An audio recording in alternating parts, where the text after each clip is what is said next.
Soul Sister podcast-ында тавтай морил Нора байна. За, оны ихний дугаараараа гайхалтай сайхан мэдээтэй уулзч байна. Тэгэхээр манай Soul Sister podcast маань Soul Sister School гэдэг шинэ плейлисттэй болж байгаа. Өмнөх хоёр плейлист маань ямар байсан бэ гэхээр богино хугацааны гүн ойлголт мөн podcast гэсэн хоёр плейлист байдаг. Богино хугацааны гүн ойлголтод болохоор одоо сүнслэг концептуудыг тайлбарладаг. Сүүлийн үед тренд болоод байгаа сүнслэг мэдээллийг ойлголтуудыг өгдөг байсан бол podcast маань болохоор зочинтой удаан хугацааны podcast ярилцлага байдаг байсан байгаа. За тэгэхээр Soul Sister School плейлисттэй товчхон танилцуулахад энэ маань болохоор сургалтын системтэй яг үнслэг ойлголтуудыг цагаан толгой шиг хамгийн эхнээс нь эхлээд тайлбарлан ярилцаж заах гэж байгаа. За тэгэхээр манай энэхүү плейлист маань хинт хэрэгтэй вэ гэхээр хамгийн гол нь подкастын маань сонсогч нар болохоор сүнсний сэргэлтээ эхлүүлээд хийчихсэн сүнслэг мэдлгүүдийг өөрөө санаж эхэлсэн хүмүүс байдаг. Энд тэндээс нь санаад байгаа мэдлгүүдээ эмх цэгцэнд оруулахтай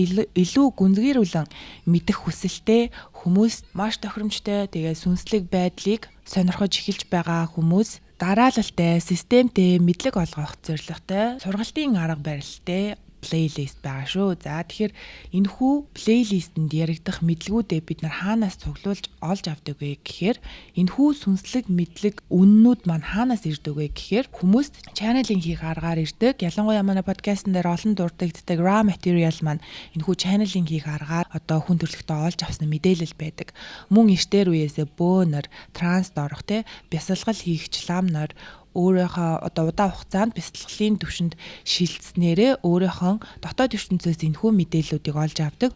Мөн NDE буюу Near Death Experience үхэлтэй ойрхон тулж очисон клиник үхэлд орсон хүмүүс буцаж сэрэхдээ энэхүү мэдээллүүдийг сансан байдаг. Мөн hypnosis буюу ховсын аргын эмчилгээ байдаг. Энэ үед хүмүүсийн далд ухамсар руу орох хаалга нээлттэй болдог учраас энэ эмчилгээнд орж байхдаа хүмүүс энэ тухай ингэж хуваалцаж мэдсэн байдаг. Хамгийн чухал нь remembrance буюу одоо хүмүүс өөрсдөө аяндаа энэхүү мэдлэг ухамсарын төвшин хүрэх үед ухамсар тэлэлт хийж сүнс сэрэх үед энэхүү мэдлэгээ ингэж санаж авсан байдаг. Тэгэхээр энэхүү мэдлгүүдийг чаналинг хийх мөн хүн төрлөختөнд үн эртнээс уламжлагдаж ирсэн 5,000 жилийн настай мэдлгүүд за сүүлийн үеийн хүн клиник үхэлд ороод ярьсан ярилцлагууд ховс гэдэг энэ бүхнийг цуглуулan бэлдсэн материал дээр үндэслэн боловсруулсан хичээлүүд байгаа гэдгийг энд заавал дурдах хэрэгтэй байгаа. Soul Sister School плейлистийн маань эхний хичээл өнөөдөр юу байх вэ гэхээр сүнс гэж юу вэ? Сүнсний үүсэл гарлын тухай бүгдээрээ ярилцсан.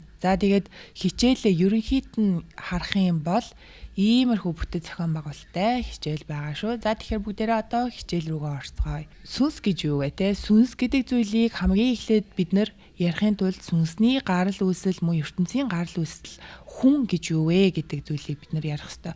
Хүн гэдэг маань болохоор зөвхөн одоо бие махбодыг хилдэггүй mind, body, soul гэсэн те оюун ухаан, бие, сүнс гэсэн энэхүү гурван зүйлийн комплекс буюу энэ гурван зүйлийн цогц юм байна. Тэгэхээр өнөөдөр бид нэр энэхүү сүнс гэдэг зүйл хаанаас ирдیں, яагаад анхандаа үүссэн гэдэг талаар дэлгэрэнгүй судалж мэдцгээе. За сүнс нь дэлхий дээр хэрхэн ирдэг тухай, сүнс хэрхэн үүсэн тухай ярихын тулд ертөнцийн үүсэл гарлыг бид нэр ярих хэрэгтэй. Үүн эртнээс бид нэг л энергийг бурхан гэж нэрлэж ирсэн. За бурхан гэдэг маань өөр үгээр орчин үед ойлгохоор болохоор аливаа матер, хүн, амьтан ертөнц дотор багтах бүхий л зүйлсийг бүтээсэн бүтээгч энерги юм байна гэж хэлж байгаа. Үүнийг өөрөөр одоо New Age spirituality буюу шинэ үеийн сүнслэг байдалд их сурвалж source гэж нэрлэдэг. Тэгэхээр их сурвалж бүтээгч энерги бурхан гэж хэлвэл энэ бүгд нь угтаа нэг л зүйлийг ярьж байгаа юм шүү гэдгийг санах хэрэгтэй. За тэгээд энэхүү энергийг агуулгачийг болохоор агуулгач савыг ертөнц гэж нэрлэдэг. Энэхүү ертөнцийг дүүргэсэн байдаг нэг л ижил энергийг их сурвалж бүтээгч энерги бурхан гэж хэлдэг. За энэхүү бүтээгч энергинээс л сүнс маань үүссэн байдаг. Энэхүү бүтээгч энерги маань нэг ёсондоо юу вэ гэхээр absolute энерги буюу цэвэр энерги, цэвэр гэрэл гэж ойлгох хэрэгтэй те. Шинэ эрдэнэгийн сүнслэг байдлын энэхүү бүтээгч их сурвалж бурхан гэж хэлээд байгаа энэхүү энергийн гол нэр нь болохоор ухамсар байгаа. Энэхүү ухамсар нь яадаг юм бэ гэхээр хязгааргүй нэгэн ухамсар. Хязгааргүй хязгааргүй гэдэг ойлголт нь болохоор нэг ёсондоо хязгааргүй байна гэдэг нь ертөнцийн бүхий л боломжит хувилбар, бүхий л матери, энергийг агуулж байна гэсэн үг те. Энэхүү хязгааргүй энергитэй бидний одоогийн ил оюун ухаан ойлгож хүлээж авах хэцүү байдаг. Хязгааргүй гэдэг ойлголтыг нэг үгээр бүх зүйлийг багтааж, бүх зүйл өөрт нь байна, хязгааргүй байна гэдэг нь яг хоосон гэдэгтээ бас ижил болчдгоо. Яагаад вэ гэвэл бүх зүйл байх үед одоо хүн туршлагажиж өөрийгөө мэдэх боломжгүй байдагтай яг ижил бүх зүйлийн эзэн байна, бүх зүйл өөрөө байна гэдэг нь буцаагаад хоосон юуч байхгүй гэдэгтээ бас утга дүйдэг болохоор эндээс яг буддизмын гол одоо үндсэн философи хоосон чанар гэдэг зүйл ургаж гарсан бахнэ. За тэгээд энэхүү нэг бүтэн нэг их сурвалж энерги бурхан ухамсар маань яасан бэ гэхээр өөрийгөө танин мэдэх анхны нэг хүсэл төрсөн. За тэгэхээр энэхүү absolute энерги гэрэл маань өөрийгөө танин мэдхийн тулд өөрийнхөө эсрэгцэл буюу одоо хар талыг гаргаж ирснээрээ харьцуулан өөрийгөө мэдэх боломжтой болно тийм үү? Цагаан өнгө өөрийгөө хар өнгө байж ич цагаан өнгө юм байна гэдгээ мэдрэх туршлагажих боломжтой. Энэхүү санааг юу symbolize хийж юу энэний бэлэг тэмдэг болдог вэ гэхээр бидний байнгын хардаг одоо энэ ин ян гэдэг арга бэлэг дүрс маань энэхүү гол концепт утга санааг symbolize хийх буюу бэлэг тэмдэг нь болж байдаг. Хар цагаан хоёр нийлж нэг бүхлийг үүсгдэг. Цагаан дотор ч гэсэн харын хилтерхий сүүдэр байдаг. Хар дотор ч гэсэн заавал цагааны хилтерхий байж ертөнд өөрөө баланстай оршиж өөрөөрөө танин мэдж байгаа юмаа гэдэг. Тэгэхээр өөрийгөө танин мэдэх хүсэл үүссэн үүнээс эсрэгцэл буюу хар цагаан нэмэх хасаа гэсэн эсрэгцэл үүсээд энэ эсрэгцлийн үр дүнд харьцуулалт үүсж виж энэхүү нэг цул хязгааргүй ухамсар маань өөрийгөө танин мэдэх боломжтой болсон. За яг энэхүү эсрэгцэл харьцуулалтын үндсэн дээр нэмэх хасах цэнгийн одоо нөлөөгөөр Big Bang буюу их тесрэлт үүссэн. Их тесрэлтээс матери, физик биетүүд одоо бидний ертөнц гэж хэлдэг бүхнийг агуулгач орон зай үүссэн бахнэ. За ерөнхийдөө ертөнцийн үүсэл бол ийм. За тэгвэл сүнс маань хэрхэн үүнээс үүссэн бэ гэхээр сүнс маань хэрхэн үүссэн бэ гэхээр энэхүү нэгэн их сурвалж бүтээгч энерги бурхан маань их тесрэлтээс үүдэлтэй өөрийгөө хувааж эхэлсэн. Өөрийнхөө мини хувилбаруудыг үүсгэсэн гэсэн үг.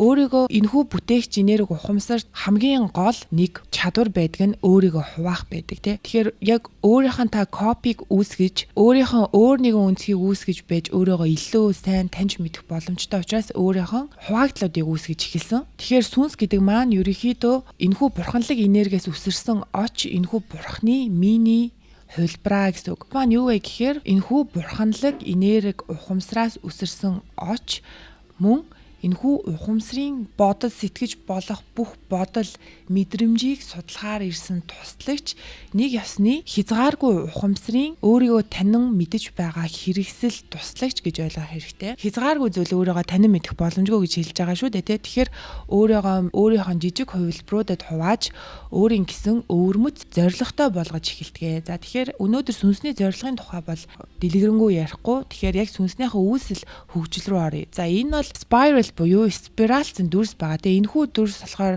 юуны бэлэг тэмдэг болж явдаг вэ гэхээр бидний сүнс бол асар олон хэмжээст зэрэг оршиж байдаг. Бид буюу жинхэнэ бие сүнс маань одоо асар олон хэмжээст зэрэг оршиж байдаг. Тэрхүү олон хэмжээстээр дамжиж сүнсний хөгжих, буцан их сурвалжтай очих хөгжил хөдөлгөөн бол энэхүү яг спираль шиг догшоогоо болон өөдөө дээшээ чиглэсэн. Гэхдээ дахин өөр дээрээ ирж давтагдсан долгион давтамж шиг ийм хэлбэртэй. Гэхдээ яг дээрээс нь харуул нэг ийм спираль хэлбэртэй. За одоо хажуугаас нь харуул дээшээ өсөлттэй явдаг хэрнээ дээрээс нь харуул спираль хэлбэрийн хөдөлгөөн хийсэн өсөлт хөгжилт явагдаж байдаг учраас та одоо энэхүү спиралийг хаасайгүй харж байдаг. Мөн бүхий л материйн үүсэл энэхүү нэгэн хөдөлгөөн дээр тулгуурлан бүх зүйл үүсэж байдаг ийм хэв маяг байдаг учраас энэхүү сүнслэг ойлголтуудад спираль дүрс их харагдаж энэхүү хөдөлгөөн өсөлтийн бэлэг тэмдэг болж байдаг юм аа. За тэгэхээр сүнс ерөнхийдөө юу вэ гэдэг хамгийн хялбаршуулсан диаграм энд одоо харагдаж байна. Тэгэхээр түрүү ярьсанчлан их сурвалж бол бурхан юм тий. Бурхан бол өөрөө ухамсар юм аа. Эндээс бидний сүнс бүтээгдсэн, эндээс үсэрсэн оч энэхүү том зүйлийг танин мэдэх хэрэгсэл. Харин сүнс маань бидний физик биетэй холбогдсон байдаг. сүнсний өөрийгөө таньж мэдэх хэрэгсэл бол хүний физик бие юм а гэдэг. За энэ бол одоо маш хэлбэршүүлсэн хувилбар, ихэнх шашин, сүнслэг үзэл санаанууд бүгдээрээ л энэхүү диаграмаар явж идэг. Гэхдээ энэ бол маш хэлбэрчүүлсэн бас бүдүүн баараг тойм байдаг. За энийгээ илүү наривчлан харж үзэх юм бол бурханлаг ухамсар маань өөрийгөө танин мэдхийн тулд өөрийгөө хуваадаг гэж хэлсэн. Тэгээ хуваахтаа заавал одоо дэлгөөнд давтамжийн хуулиар бол их сурвалж бурханлаг энерги дэлгөөнд давтамжаараа бол бидний одоо нүдэнд харагдаж гарт баригдах боломжгүй маш өндөрт оршиж идэг. Гэвч өөрийгөө жижигрүүлэн хуваахтаа заавал дэлгөөнд давтамжаа одоо багасгах шаардлагатай. Үүнээс дахин багасгах шаардлагатай. Харин бүр хамгийн дэлгөөнд давтамж нь багассан, удааг хөдөлгөөтэй нэгтарсан хувилбар бол хүний физик бие байдаг. Бүр материуд бол үүнээс ч илүү удаан дэлгөөнд давтамжтай байдаг. Бидний харж байгаа өнгө, гэрэл, дүрс, сонсож байгаа авиа, дуу бүхэн өөрийн дэлгөөнд давтамж дээр оршдог ба мөн бидний бодол хүртэл өөрийн дэлгөөнд давтамжтай. Тэгэхээр ертөнцийн бүх энерги өөрөөсөө дэлгөөнд давтамжийг ялгаруулдаг гэж ойлгох хэрэгтэй. Дэлгөөнд давтамжууд хит их зөрөлдөж болохгүй. Тэгэхээр бид нар их сурвалж яагаад физик бие рүү шилжих болсон бэ гэдгийг энэ хэсэг тайлбарлах хэрэгтэй те. Тэгэхээр хүний бие бол ухамсарын хамгийн нэгт хэлбэр. Ухамсарын хамгийн нэгтршүүлсэн хэлбэр байдаг. Ухамсар маань сүнсний хэлбэрт шилжээд бодлын хэлбэр, оюун ухааны хэлбэр рүү шилжин, дараа нь байгалийн элементүүд, дараа нь эрдэс, ургамал, улмаар улам нэгтарснаар одоо физик бие рүү бууж ирдэг ахна. Тэгэхээр яагаад физик бие рүү бууж ирэх шаардлагатай вэ гэхээр сүнс бол бүхнийг мэдэж байгаа. Гэхдээ мэдрэх хоёр нь хоорондоо маш өөр гэдэг. Тэ мэдрэх гэдэг нь болохоор туршлагыг хэлж байгаа. Мэдэх гэдэг нь одоо бүхнийг 360 градус харах, мэдхийг хэлж байгаа. Мэдэрч туршлагажих ёстой гэсэн шалтгааны үндсэн дээрээс одоо энэхүү их сурвалж маань физик бие рүү бууж ирдэг. Физик бие рүү бууж ирэхдээ дэлгөөнд давтамжаа багасгасаар байдгаа гэсэн үг. Дэлгөөнд давтамжаа багасгаж өөрийгөө олон хувааж ижил одоо физик бие нэгтаршсан биетэй болох боломжтой болдог. Тэгэхээр бид олон давхаргатай оршихуу давхарга бүрэн дараагийн давхаргынхаа одоо дотор нь оршиж байдаг. Энэ бүгд нийлээд энэ нэгэн их сурвалжийн дотор багтдгаа гэж ойлгоо. За тэгээд бас энэхүү диаграм нь ч гэсэн бидний одоо сүнсээ ойлгоход хангалттай байж чадахгүй. Одоо цаашаагаа болохоор бид нар оршихуу гэдэг зүйлийг ярьж эхэлнэ. Тэгэхээр оршихуу гэдгийг бол физик бит гэж ойлгож болохгүй. Оршихуу бол энэхүү энерги, энэхүү олон одоо дэлгөөнд давтамж шүү. Ижил төстэй олон дэлгөөнд давтамжуудын нийлсэн оршихуу гэдгийг бол энергийн бит гэж ойлгох хэрэгтэй. Физик бит гэж битгий ойлгоорой. За тэгэхээр энэхүү том диаграм юуг харуулж байна вэ гэхээр ерөнхий одоогоор бидэнд мэдэгдэж байгаа бид анзаарахтаа бол судалж мэдэж чадсан сүнсний үүслийг харуулж байна. Тэгэхээр их сурвалж маань зөвхөн сүнс гэдэг бидний одоо сүнс гэж нэрлэж яриад байдаг руу шууд шилжих боломжгүй. Яг тэгвэл бидний сүнс болоод их сурвалжийн хоорондын дэлгөөнд давтамжийн хувьд маш их зөрүүтэй байдаг. Их сурвалж буюу хязгааргүй зүйл бидний хувийн зорилготой байдаг сүнс рүү бууж ирэхэд дэлгөөнд давтамжийн хувьд хит их зөрүүтэй байдаг учраас олон хэмжээсүүд үүсэж эхэлдэг. Тэгээд бид нар олон хэмжээстэд одоо зэрэг амьдэрдэг энэхүү физик биетээр буюу энэхүү биеэр дамжин туршлагажж байгаа сүнс юм а гэж ойлгох хэрэгтэй. Тэгэхээр их сурвалж өөрөөрөө хэрхэн таньж мэддэг вэ гэхээр олонлогийг судалж таньж мэддэг. Ингэснээр маш хурдан таньж мэдэх, хувьслаа хурдасгах боломжтой те. Өөрийгөө таньж мэдэж байгаа энэхүү үйл явцыг хувьсэл гэж нэрлэдэг байгаа. Тэгэхээр өөрийгөө та хязгааргүй олон бүх талаас нь таньж мэдхийн тулд хамгийн эхлээд их сурвалж маань сүнсний бүлгүүдэд хуваагдуулж эхэлсэн. Том сүнсний бүлгүүдэд их сурвалж сүнсний бүлэг рүү бууж ирсэн. Гэвч энэ хоёрын хооронд бусад ямар хэмжээсүүдтэй, ямар өвөг дээдс том entity оршуунууд байгааг бид нэр одоогоор бүгдийг нь судалж мэдэх боломжгүй. Одоогийн биднэрт мэдэгдэж байгаагаар болохоор ямар ч хэсэн сүнсний бүлгүүд гэж байдаг. Эндээс бидний одоо soul family гэдэг ойлголт гарч ирдэг. Тэ сүнсний гэр бүл гэж ярьдаг. Тэгэхээр их сурвалжийн сүнсний бүлгийг үүсгэх, soul family-г үүсгэх хуваагдал маань давтамж бууруулах замаар явагддаг. Тэгэхээр их сурвалж бол хамгийн өндөр давтамж дэлгөөнтэй, физик бие хамгийн бага давтамж дэлгөөнтэй гэж ойлгож байна. За сүнсний бүлгүүдээс юу гарч ирдэг вэ гэхээр over soul, higher self, dead бие, өвөг дээдс гэдэг ойлголтууд гарч ирдэг. Энэхүү сүнсний бүлэг хуваагдалд орохдоо бидний over soul буюу dead сүнс, higher self, dead бие, өвөг дээдс гэж өөрөөр хэлдэг. Энэ бүгд маань одоо нэг л ойлголтыг хэлж байгаа.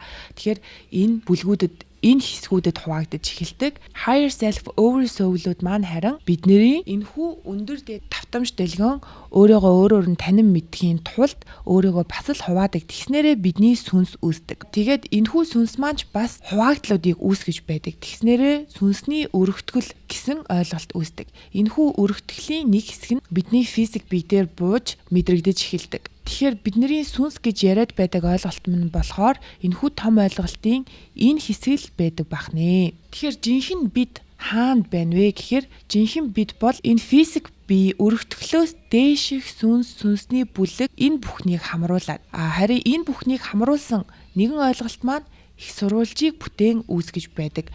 Маш том цогц ганцхан хичээлээр тайлбарлах боломжгүй маш ингэж хэлбэршүүлэн ойлгох боломжтой энэхүү гүн гүнзгий ойлголт байдаг. За тэгэхээр энэ сүнсний өргөтгөл гэж маш сонирхолтой хэсэг гарч ирж байна. Тэгэхээр энэхүү сүнсний өргөтгөлөөс бидний twin flame, soul mate гэдэг ойлголтууд гарч ирдэг.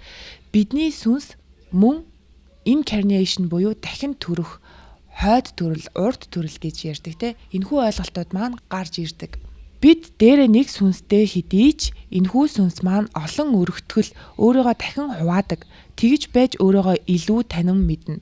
Тэгэхээр бидний хойд урд төрөл дахин төрөлт гэдэг маань үнэндээ нэг сүнстэй таны олон физик бие мах бод зэрэгцэн физик орчлонгийн хаанч оршиж болдог ямар ч гариг дээр ямар ч галактик ямар ч цаг хугацаа өнгөрсөн ирээдүй бидний цаг хугацааны талаарх ойлголт бол буруу байдаг. Бид нар физик биетэй майнд буюу оюун ухаантай учраас оюун ухаан маань логик дэс дараалалд бүхнийг оруулах шаардлагатай байдаг учраас альва зүйлийг шулуун шугамар ойлгох шаардлагатай байдаг учраас цаг хугацааг бид нар өнгөрсөн бол шулуун шугамын хойно байдаг, ирээдүй бол шулуун шугамын урд байдаг. Одоо цаг гэхээр яг шулуун шугамын төв цэг нь юмаа гэж ойлгоод байдаг. Сүнс маань бидний физик бие рүү шууд бууж ирэхэд хүртэл дэлгэн давтамж нь өндөр байдаг болохоор өөрийн гэсэн өргөтгөлүүдэд үүсгдэг. Сүнсний өргөтгөлийг үүсгэх гол шалтгаан нь болохоор өөрөөрөө илүү сайн таньж мэдэх өргөтгөлүүдийг үүсгэж эхэлдэг. За энэхүү өргөтгөл буюу нэг сүнсийг хамааруулан амьдарч байгаа энэхүү ойлголтыг бид нэр урд хойд төрөл гэж хэлдэг. Гэвч шашны ойлголтод хэлдэг. Хойд төрөл бол өнгөрсөндөөс урд төрөл бол ирээдүйд дахин төрөх тэрхүү хүн юмаа гэдэг, тэрхүү физик биет юмаа гэдэг ойлголт бол эндээс бол буруутаж эхэлж байгаа. Яагаад вэ гэхээр цаг хугацаа зөвхөн физик материудад хамаардаг ойлголт байдаг. Сүнс их сурвалж дээд биесийн хувьд болохоор цаг хугацаа гэж байхгүй өнгөрсөн ирээдүй бүгдээрээ нэг цагт оршиж байдаг. Таны сүнс олон өргөтгөлтэй нэг сүнсийг хуваалцаж амьдардаг физик биетүүд олон байгаа. Тэгэхээр энэхүү өргөтгөлүүд өөртөө бие биенээр нь танин мэдэх гэж байгаа учраас ихэвчлэн маш ойрын хүмүүс байдаг. Хамаагүй газар нутгийн хувьд бүр тис өөр газар, зориггүйгээр өөр газар төрдөггүй. Ягаад гэвэл бидний сүнс нэг гэр бүлээс гаралтай, нэг сүнсний бүлгээс гаралтай байдаг. Энэхүү нэг сүнсний бүлэг маань хуваагцаараагаад бидний higher self өвөг дээдсийг үүсгэж, өвөг дээдс маань бидний сүнсийг үүсгдэг. Чинь гэвэл бидний сүнс гэж soul гэж яриад байдаг ойлголт маань бидний сүнсний бүлэгтэй шууд уцаар холбогдсон энэхүү сүнсний бүлгийн хуваагдсан миний хэсэг байдаг те. Бидний сүнсний бүлэг хүртэл маш олон oversoul буюу higher self-уудад хуваагдаж, higher self-ууд маань маш олон сүнсийг бүтээж, харин сүнснүүд маань өөрсдөө бас өргөтгөлийг бүтээдэг. За энийг хүмүүс судлаад нэг сүнс, нэг дээд бие хідэн сүнсийг бүтээж болохын, нэг сүнс хідэн өргөтгөл бүтээж болохыг тоогоор харуулсан байдаг. Тэгэхээр та тэнд энэхүү 144 гэдэг тоог харж ирсэн бол одоо сүүлийн үед бас 144 мянган гэрлийн ажилчид гэж маш их ярьж байгаа. Энэ 144 гэдэг тоог сүнслэг ойлголтуудад харж ирсэн бол энэ бол бас их утга учиртай тоо байдаг. Учир нь хүн төрөлхтний олж мэдсэн мэдлийн дагуу нэг oversoul маань 12 сүнсийг бүтээх боломжтой. Нэг сүнс маань 12 өргөтгөлийг бүтээх боломжтой. Тэгэхээр ганцхан oversoul буюу ганц өвөг дээдсээс 144 нэг өвөг дээдс маань өөрөөгөө 144 хувааж 144 физик биетэд нэгэн зэрэг оршиж өөрийгөө өөрөөр нь танин мэдэх боломжтой байдаг байна. Тэгэхээр яг таны нэг сүнсийг 144 физик биет одоогоор хуваалцаад туршлагажаад амьдраад явах боломжтой. Тэгэхээр бидний дахин төрөлт гэдэг маань таны яг одоо зэрэгцэн амьдарч байгаа хүүхэд чинь байж болно, найз нөхөд чинь байж болно. Бид бүхэн зэрэгцэн төрж байна гэдэг нь нэг сүнсний бүлэгтэй хамааралтай. Хоорондоо суралцах хичээл карма ихтэй учраас ингэж ойрхон ах дүүс, хамаатай задан, найз нөхөд, хань ижил болон төрдөг бахны. Яагаад вэ гэхээр ойрхон байна гэдэг маань та өөрийгөө толдон харна. Тэгэхээр та тэр хүмүүстэйгээ яг л нэг сүнстэй, нэг сүнснээс үүссэн өргөтгөлүүд гэж өөрийгөө ойлгох хэрэгтэй. Тэгэхээр бид нар өөрийн туулж байгаа нэгэн физик амьдрал, нэгэн амьдралдаа энэ хүрээний хүмүүстэй учран зоглох боломжтой. Энэхүү нэг сүнсний бүлгээсээ үүссэн энэхүү хүрээний ижил төрлийн долгион давтамжтай хүмүүстэй уулзсан учирч өөрийгөө өөрөөр нь танин мэдэж явдаг учраас энэхүү бид бүгд нэг юм аа гэдэг ойлголт маань гарч ирсэн. За тэгэхээр энэхүү механизм маань ерөнхийдөө өөрийгөө жижигрүүлэх хуваагдлын арга яг өөрийнхөө мини копиг үүсгэх түүнээсээ дахин мини копигоо үүсгэж тэр хоёрыг хооронд нь бие биенээс нь туршлагажуулах замаар явагддаг ахна. Тэгэхээр их сурвалжийн өндөр дээд долгион давтамж энерги буун ирсээр хамгийн нэгтэрсэн хөлбөр буюу одоо би өөрийгөө гэж мэдрээд байгаа та бид үүсдэг ахнэ. Тэгэхээр бидний энэхүү сүнс гэж нэрлээд байгаа маань болохоор ухамсарын хамгийн биднэрт мэдрэгдэж болох бидний ил ухамсарын хамгийн ойрын дээд давхраг бол бидний сүнс байдаг. Сүнс маань универсал ухамсартай, универсал энэхүү нэг их сурвалж бурхны ухамсарын одоо хувьчилсан илэрхийлэл байдаг. Өөрийн гэсэн анхаарлын төвтэй, туршлагын ой санамжтай ойлголтуудаа энергийн талбарт хадгалж байдаг.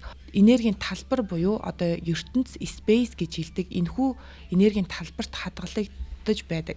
За тэгэхээр бид нар одоо энд юу хийгээд байна гэхээр өөрийн сүнсний өргөтгөлүүдтэйгээ харьцаж өөрийгөө гаднаас нь харж танин мэдэж дотогшоо чиглэж өөрийнхөө гадаад туршлага бол өөрийгөө гаднаас нь харах. Бусдыг танин мэднэ гэдэг нь өөрийгөө гаднаас нь харж өөрийгөө өөр дүрээр харж таньж мэдэж байна. Харин та дотогшоогоо чиглэнэ гэдэг маань болохоор энэхүү өөрийгөө oversoul, higher self, дээд бие, сүнс тэрч бүхий л сүнсний бүлэг их сурвалж юм аа. Энэхүү зүйл юм аа, бурханлаг зүйл юм аа гэдгээ мэдрэх боломж бол зөвхөн дотроос ирдэг. Тэгэхээр энэхүү туршлага өөрийгөө мэдэж байгаа. Таны энэхүү туршлагууд хаана хоримтлагддаг вэ гэхээр өргөтгөл, сүнс, дараа нь oversoul буюу бидний higher self өвөг дээдсүүд маань тэрхүү бидний туршлагажиж байгаа бодол санаа сэтгэл хөдлөл ухаарлууд маань өвөг дээдсэд маань ирдэг байх нь. Үүнээс бүхний 360 градус харж байдаг өвөг дээдсүүдийн маань ухаарал дээшээ сүнсний бүлэгт шилжиж сүнсний бүлгээсээ дээшээ бас хідэн хэмжээсийг дамждгийг одоо хүндрэлтэн бид нэр бүрэн ухаж судалж амжаагүй байгаа ч гэсэн энэхүү хэмжээсүүдийг дамжсаар их сурвалж буюу бурхан гэх тэрхүү нэгэн энергийг дата мэдээлэлээр хангаж өөрийгөө өөрөөр нь танин мэдхэд тусалж байдаг байна. Тэгэхээр энэхүү маш олон энэхүү үе шат дамжлагуудыг таны туршлага өөр, таны хажууд хүний туршлага өөр. Тэр бум хүмүүсийн нүдээр дамжуулан бурхан таны дотор оршоод таны одоо физик нүдээр дамжуулан харж мэдэрч ойлгож өөрийгөө амталж сонсож өөрийгөө гаднаас нь харж байдаг байна. Тэгэхээр энэхүү их дата мэдээллийг хуримтлуулж байгаа бурхан гэхээр үнэхээр л бурхан тий энэхүү ухамсар маань үнэхээр л бурхан байж таарах нэ. За тэгэхээр энэхүү агуу дээд санагдаж байгаа зүйл маань буцаагаад бид нэр түүнээс үсэрсэн оч үүнтэй холбогдохын тулд зөвхөн дотогшоогоо хандаж байж энэхүү бурхныг бас бидний бие сүнс маань агуулж байдаг. Тэгэхээр бидний сүнс нэг утгаараа физик давтамжтай холбогдох боломжтой доод түвшний ухамсар. Иймээс физик амьдрал сүнсэнд маш хурдан өсөлтийн боломжийг олгодог. Физик амьдрал хэцүү, удаан, заавал цаг хугацааг туулж байж мөн физик бүх биетүүд үүснийхээ адил хувирч өөрчлөгдөг. Үүнийг бид нэр үхэл гэж нэрлэдэг. Тэгэхээр энэхүү сүнс маань бол өндөр дээд давтамж долгионтой бүх мэдлийг агуулж байдаг. Өргөн цаараа хүрээтэй зүйл маань өөрийнхөө давтамжийг бууруулан нэгтэршүүлсээр байгаад өөрийгөө хязгаарлагдмал болгоод өөрийгөө дахин олон хувилж олон өөр хүмүүстэй харьцаж байж өөрийгөө мэддэг байх. Тэгэхээр бидний физик бие хүн гэж нэрлээд байгаа оюун ухаан, сүнс, физик бие 3-ын комплекс цогц маань ямар өсөлт хөгжилтийг явуулдаг вэ гэхээр туршлага хуримтлуулах тусам ухамсар өсөж давтамж нэмэгдэж одоо дээд түвшин рүүгээ ойртож байдаг. Тэгэхээр бид нар физик биендээ оршиж байгаа ч гэсэн давтамж долгио нэмэгдэх тусам өөрийгөө сүнс oversoul сүнсний бүлэг юм байна гэдэг энэхүү ойлголтууд руугаа нэгдэж нийлэх тусам бидний физик бие маань харилцан хамааралтай байдаг учраас өөрийн физик биеийн чадамжуудыг хүртэл нэмж байна. За сүүлийн үеийн мэдээлэлээр болохоор бидний мартсан байсан, алдагдсан байсан бодлоороо ярих, бүхнийг бодлын төвшөнд төрүүлэн мэдрэх, бодол мэдрэмжийн төвшөнд төрүүлэн мэдрэх те хэл яриаггүйгээр мэдрэмжээрээ хоорондоо холбогдож ярих гэх мэт супер хүч шиг одоо биднэрт ойлгогдоод байдаг тэр зүйлүүд маань сэрж сэргээгдэж эхэлж нийтийн ухамсар дэлхийн давтамж долгион өөрөө өндөрсөж дээшлэх тусам хүмүүсийн онцгой чадварууд гарч эхэлж байна. Яг гэвэл бидний nervous system буюу мэдрэлийн систем бидний физик биеийн эдис бүхэнтэй холбогдсон байдаг. Тэрхүү эдис бүхэнтэй холбогдсон байдаг систем өөрөө апгрейд хийх буюу дараагийн түвшинд хүн төрөлхтөн гарч байна. Яг л компьютерийн програм бидний аппликейшн апдейт хийгдэж илүү сайжирдагтай адилхан. Одоо бидний nervous system апдейт хийгдэж байна. Мэдрэлийн систем маань апдейт хийгдэж байгаа. Тэгэхээр хүн төрөлхтөө одоогоор агуу өсөлтийн үйл явдлын дунд байна. Үүнийг ascension гэж нэрлэдэг. Үүний хэрэгтэй бүх бүтээлийн хүрээнд асар том хэмжээс хоорондын шилжилт явагдаж байна. Тэгээ үүнийг бид нар 3D-гээс 5D руу гэж нэрлэдэг байгаа. Тэгэхээр энэхүү 5D маань зөвхөн бидний ухамсарт хилэгдэхээс гадна бидний бие махбод хүртэл апгрейд хийгдэж байгаа. Тэгэхээр бид нар одоо өмнө нь мэдэрч байгаагүй олон мэдрэмж, олон алсын хараануудыг харж бид нэр сүнс юм байна гэдгээ үнэмлэхүү ярьж тайлбарлах шаардлагагүйгээр мэдэж хүмүүс санаж эхэлж байгаа. Тэгэхээр ухамсарын түвшинд хилэгдэж нэмэгдэж байна. Мэдрэх хүлээн авах чадвар дэлж бодол санаа бодит болох манифест хийгдэх маань маш хурдан болж байгаа. Тэгэхээр ухамсарын тэлэлт гэж ярьдаг те бид нар сүнсний сэрэлт явагдсанараа сүнсний сэрэлт юм байна гэдэг нь хүний анхны би энэ физик биеэс дээших зүйл байна гэж мэдэрч байгаа мэдрэмж байдаг. За тэгэхээр тэрхүү мэдрэмж маань өөрөө сүнс юм байна гэдгийг ухаарахад хүрэгдэг. Харин ухамсарын тэлэлт хэрхэн явагдаж байна вэ гэхээр ухамсарлууга илүү ойртож энэхүү диаграм дээр харуулад байгаа үүнээс дээших зүйлсийг мэдэрч итгэж үнэмшиж эхэлж байна гэдэг нь бидний ухамсарын тэлэлт юм. Энэхүү өргөтгөлөөс гадна бидний сүнсний бүлэгт оршиж байгаа бусад бүх сүнсний өргөтгөлүүд энд байгаа гадны дотны хүн те гадаад хүн хүртэл бий вэ шүү дээ. Тис өөр соёл иргэншилтэй ч гэсэн бий байна шүү дээ гэдэг энэхүү өргөн цар хүрээгээр мэдрэх боломжийг ухамсарын тэлэлт гэж нэрлэдэг байгаа. Тэгэхээр ухамсарын тэлэлт гэдэг маань бид бүхэн илүү туршлагаж авах, илүү их ухаарах, илүү их нэгнийгээ хайрлах сэтгэлтэй болох. Учир юу вэ гэхээр сүнс бүхэн өвөг дээдэс дээд бий болгон өөрийн бүтээгч рүүгээ нэгдэх хүсэл байдаг. Бүтээгч бурхан гэх тэрхүү энергийн анхны төлөв, анхны оршин байд. Тэрхүү энерги маань үндсэндээ бол хайр. Тэгэхээр бид бүхэн илүү бие биенийгээ хайрлах сэтгэлтэй болно. Илүү нэг гэдгээ мэдэрнэ. Энэ хажууд хүн маань надаас ялгаагүй бусдыг өөрийгөө хайрлаж байгаа мэт хайрлаж чадна гэдэг нь болохоор бидний ухамсар тэлэгдэж байгаагийн гол үндсэн шинж тэмдэг. Учир нь тэрхүү нэг бурханлаг их сурвалж маань анхны төлөв нь хайр учраас. Тэгэхээр бид бүтээгчтэйгээ тэрхүү их сурвалжтай илүү ойрхон болж байна. Нэгээ хайрлаж инэрнэ гэдэг нь илүү ойрхон болж байна гэсэн үг. Дэлхийн ертөнцийн үүсэл болсон их тесрэлт одоо ингээд тэлэн тэлсээр байдаг гэж ярьдаг те. Мөнхийн хөдөлгөөнд тэлсээр байгааг одоо орон судлаач эрдэмтэд хэлдэг. Гэвч энэхүү баримтыг бас эсэргээр нь ярьдаг. Галактик огторгой ертөнцид тэлж байгаа юм шиг хөдөлгөөнөөр буцаад одоо хар нөхөйг үүсгэж нэг газраа төвлөрч ухрах хөдөлгөөнөөр явж байж ч магадгүй гэсэн ийм магадлал гарч ирсэн байгаа. Яг үүнтэй ижилхэн бид нар дээшээ яг үүнтэй ижилхэн энэхүү гайхамшигт диаграм ухамсар бурхны одоо сүнс хэрхэн үүсэж гарч ирдэг энэхүү диаграмыг харахад энэхүү бүхий л ертөнц гэж хэлэгдээд яригадад байгаа том source маань яг үнэндээ бидний дотор л оршиж байгаа юм аа. Би тэрхүү дотор оршиж байгаа гэдгээ бүрэн ойлгох тэрхүү үйл явц донд явж байгаа тийшээ тэмүүлж байгаа юм аа. Тэгэхээр ийм нарийн бүтэц зохион байгуулалттай гайхамшигтай зүйл байдаг учраас бид нэг юм аа гэж яг хэлээд байдаг. Эцсийн бүлэгтээ бүх таны дээд төвшнүүд, дээд сүнснүүд таны дотор байгаа та тэдний дотор оршдог. Тэгэхээр as above, so below, дээрэж адилхан, доорож адилхан гэдэг маань ийм учиртай байх нэ. За тэгээд өнөөдөр бол бид нэр сүнсний тухай ярьлаа. Дараагийн хичээлүүд дээрээ цэгц дараатаагаар бид яагаад биетэй болсон, сэтгэл хөдлөл гэж юу юм? Энэхүү сүнсний хөгжилд оюун ухааны хувь нэмэр үүрэг орой л юу байдаг те. Бид нар тэгэхээр үнэхээр өнөөдрийн хичээлийн дүгнэлтээр бол бид бол сүнслэг туршлагыг хуримтлуулж байгаа бие махбод бус сүнсний хамгийн нэгтэршилтэй илрэл буюу бие махбодоор дамжуулан туршлага хуримтлуулж байгаа сүнслэг оршихуй юм а гэдгийг ойлгох хэрэгтэй. Тэгэхээр бид нэр өөрийнхөө оюун ухаан, физик бие гэж андуурахгүй, физик бие, оюун ухаан бол сүнсний хэрэгсэл болж байдаг. Харин бидний сүнс бол бурханлыг нэгэн том ухамсарын өөрөөгөө танин мэдэх хэрэгсэл болж байдаг юм а.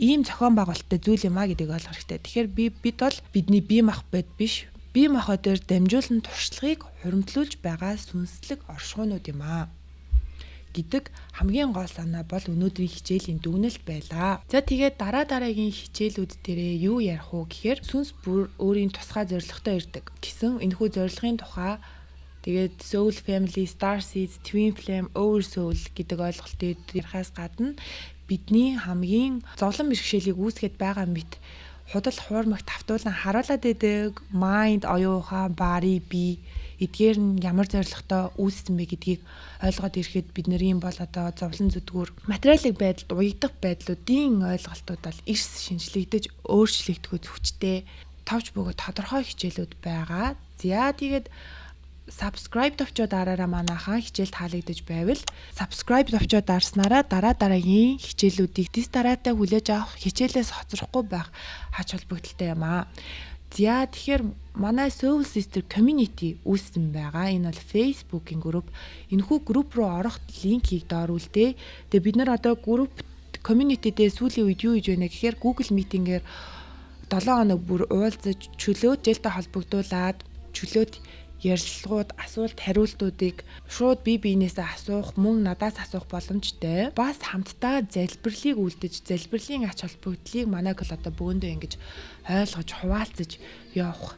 Сүүлийн үед бол community-гаар маань ийм сонь сайхантай байна. Тэгэхээр та хэд маань хичээл таалагдж байвал заавал community-тэй байгаарай. Community нэгдэл гэдэг маань өөрөө та одоо эндээс олж авсан мэдлгүүдээ улам бүр бусдын өнцгөр ойлгож, туршлагажих боломжийг олгож байдаг. Тэгэхээр групп маань Soul Sister Community гэсэн нэртэй ийм зурагтай байгаа. Шууд дараад нэвтрэх линк болон төлбөрөө хэрхэн төлөх тухай мэдээллүүдийг YouTube хаан бичлэгийн доор оруулъя.